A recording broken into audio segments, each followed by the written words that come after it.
Oh, oh, oh, oh,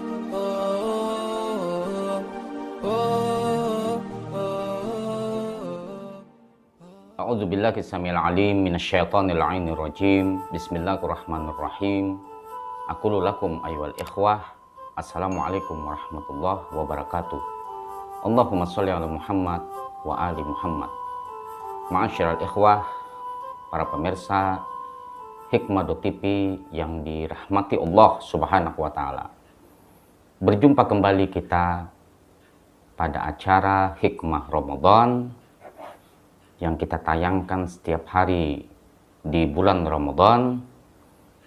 Kita sudah memasuki hari ke-16 bulan suci Ramadan. Sungguh tak terasa waktu ini berlalu dan kita sudah memasuki pertengahan bulan suci Ramadan. Masyaallah ikhwah rahmakumullah, bulan Ramadan juga disebut dengan Syahrul Quran, bulan Al-Quran, di mana Allah Subhanahu wa taala menurunkan pertama kali Al-Quranul Karim di bulan Ramadan, yang tepatnya di malam Lailatul Qadar. Masyaallah ikhwah yang dirahmati Allah Subhanahu wa taala, Allah berfirman di dalam Al-Quran surah Al-Baqarah ayat 185, Syahrul Ramadan alladzi unzila fihi al-Quran hudal linnasi wa bayyinatum minal huda wal furqan. Allah mengatakan bulan Ramadan diturunkan Al-Quran yang berisikan petunjuk bagi segenap manusia dan furqan, pembeda antara hak dan batil. Al-Quran merupakan kitab suci yang diturunkan Allah Subhanahu wa taala kepada Nabi Muhammad sallallahu alaihi wasallam, dan Al-Quran merupakan pedoman, petunjuk bagi segenap manusia. Al-Furqan, dan dia sebagai pembeda bainal haq wal batil, antara hak dan batil. Dalam sebuah hadis Rasulullah sallallahu alaihi wasallam dikatakan, qala Rasulullah sallallahu alaihi wasallam, idza iltabasat alaikumul umur kaqita'il laili al-mudlimi alaikum bil Qur'an. Jika kalian mendapatkan satu permasalahan yang sangat menghimpit kalian, seperti kalian berada di kegelapan malam, masalah itu sangat sulit, maka Rasulullah mengatakan, fa'alaikum bil Qur'an, hendaklah kalian kembali kepada Al-Quran, hendaklah kalian membaca Al-Quran, hendaklah kalian membuka Al-Quran. Fa'innahu syafi'un musyaffi'un wa mahilun musaddiqun.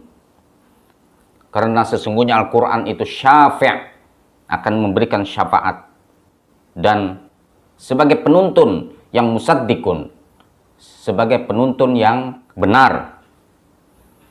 Man ja'alahu amamahu qadahu ilal jannah wa man ja'alahu khalafahu saqahu ilan nar.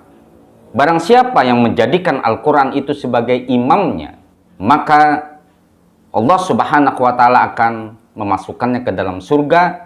Dan barang siapa yang menjadikan Al-Quran itu di belakangnya atau membelakangi Al-Quran, maka Allah Subhanahu wa taala akan memasukkannya ke dalam neraka.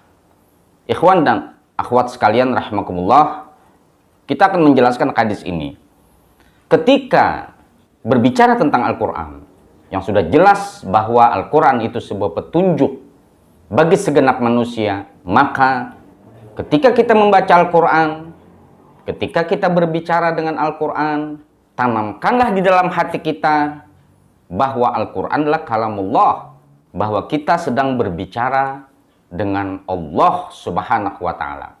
Dan ketika kita membaca Al-Quran atau menyampaikan sebuah perkataan-perkataan yang mengutip dari Al-Quran, jadikanlah Al-Quran itu sebagai guru, bukan sebagai murid. Banyak sekali orang-orang yang membaca Al-Quran, menyampaikan tentang segala sesuatu yang terdapat dalam Al-Quran, tapi dia menggiring Al-Quran sesuai dengan opininya, itu diancam oleh Rasulullah SAW. Barang siapa yang menjadikan Al-Quran ini di belakangnya, dia tidak bertindak sebagai murid, dia justru menafsirkan Al-Quran sesuai dengan persepsinya, dia mengopinikan Al-Quran sesuai dengan kehendaknya, maka ancamannya adalah neraka. Itu yang dikatakan oleh Ar-Rasul Sallallahu Alaihi Wasallam. Al-Quran harus dijadikan sebagai petunjuk. Bukan kita yang memberikan petunjuk terhadap Al-Quran. Bukan kita mencomot ayat-ayat Al-Quran untuk kepentingan diri kita sendiri, untuk dunia kita, untuk komoditi politik misalnya. Hal yang demikian itu sungguh sudah diancam oleh Rasulullah SAW sebagaimana yang terdapat dalam hadis Rasulullah SAW. Masyaallah ikhwah yang dirahmati Allah Subhanahu wa taala. Allah Subhanahu wa taala berfirman, "Walaqad yassarnal Qur'an lidzikri fahuwa min fahal min mudzakir." Allah Subhanahu wa taala telah memberikan kemudahan untuk memahami Al-Qur'an tersebut. Untuk apa itu? Untuk mengingat Allah Subhanahu wa taala sehingga kita menjadi orang-orang yang senantiasa zakirin, orang-orang yang senantiasa selalu ingat kepada Allah Subhanahu wa taala, karena Al-Qur'an adalah merupakan kalamullah. Al-Qur'an adalah merupakan perkataan Allah Subhanahu wa taala, di mana ketika kita itu menjadikan Al-Qur'an sebagai guru kita terdepan, maka kita itu dilapangkan hati kita dan kita merasa bahwa kita berbicara dengan Allah Subhanahu wa taala, dan kita selalu teringat dengan Ar-Rasul Sallallahu Alaihi Wasallam yang merupakan wujud Al-Quran natik, Al-Quran yang berbicara. Bukan kita yang mencomot ayat-ayat Al-Quran kemudian dijadikan alat komoditi kepentingan politik, kepentingan golongan, menista golongan-golongan yang lainnya dengan mencomot ayat-ayat Al-Quranul Karim. Itu sama dengan menjadikan Al-Quran itu sebagai murid kita, membelakangkan Al-Quran kita taruh di belakang. Semoga bulan Ramadan ini merupakan satu bulan yang bisa menggodok diri kita untuk selalu berjalan di jalan Allah Subhanahu wa taala dan menjadikan Al-Quran sebagai pedoman utama bagi kehidupan kita, dan menjadikan Quran natik, Al-Quran yang berbicara, yaitu Rasulullah SAW dan Ahlul Bait beliau, menjadi penuntun kita sebagai uswah dan teladan kita. Sampai berjumpa pada hikmah Ramadan yang akan datang.